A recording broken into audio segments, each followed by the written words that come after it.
भूकम्प आउँदाखेरि म चाहिँ एकदम डराएको थिएँ।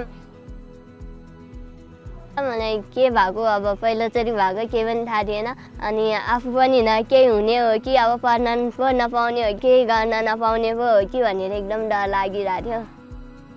मेरो लागि शिक्षा धेरै नै महत्त्व छ किनभने शिक्षाले गर्दा नै आज विभिन्न देशहरू अगाडि बढेका छन्। शिक्षा अब मन्जु चाहिँ हाम्रो विद्यार्थी भन्दा लगभग 2 वर्षको अभिभावकको आर्थिक अवस्था मैले हेर्नु पर्दाखेरि त्यो एरियामै 5-10 वटै मध्येमा पनि साह्रै न्यूनै भन्दा पनि हुन्छ।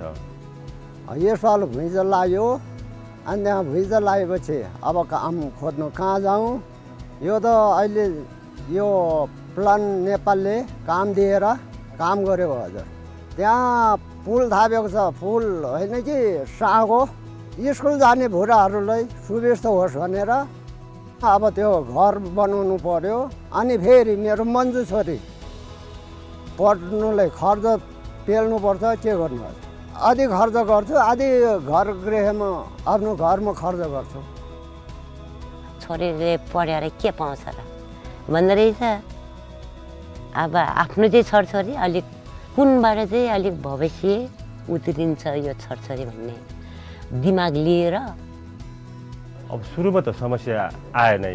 विद्यार्थीहरूलाई भित्र बसेर पढ्दाखेरि जुन टिएलसी भन्दा अगाडि बन्नुभन्दा अगाडि अब बच्चाहरूलाई चाहिँ भूकम्प आएपछि न बाहिर निस्किनु पर्ने हो कि न यो गाह्रोहरू अर्को भत्किन्छ कि भन्ने महसुस पनि हो। जब टिएलसी बनेपछि जब अस्थायी सिकाइ केन्द्र बनिसकेपछि चाहिँ अब त्यस्तो अवस्था रहेन। प्लानले यदि सहयोग नगरिदिएको भए हामी अहिले यहाँ बच्चाहरू पढाउन पनि समस्या हुन्थ्यो हामीलाई।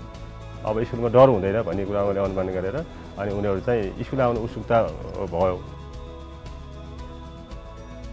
अब यहाँको समुदाय मैले साँच्चै भन्नुपर्दाखेरि 60 देखि 70% अभिभावक चाहिँ निरक्षरै छन्। अब छात्राभन्दा छात्रालाई हाम्रो गाउँमा विभिन्न सामाजिक समस्या विकृतिहरू हुन्छ, त्यसलाई हटाउनका लागि पनि शिक्षाकै आवश्यकता पर्छ। मन्जु कक्षामा पनि अनुशासित छ, स्कुलको चाहिँ उत्कृष्ट विद्यार्थी पनि हो। फेरि जस्तै दुःख आफूले भोगेर पनि पढाउनु पर्यो, आफू सरै गर्नु भयो। न सानदिन जागिर मिल्छ कि जागिर मिल्यो भने हामी जस्तो हँसे कोदालो डोको नाम्लो बोक्नु नपरोस् न 24 घन्टै। मलाई एकदमै राम्रो अनुभव भइरहेको छ। म आफैले गर्व गर्छु।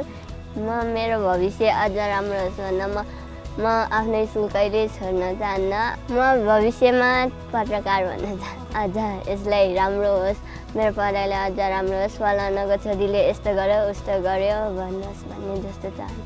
सल्लाह सुझाव गर्छु। छोरीले पनि यो देशको भविष्य बनाउन सक्छ। पछि ऊ पनि राम्रो छोराभन्दा अझ माथि हुन सक्छ।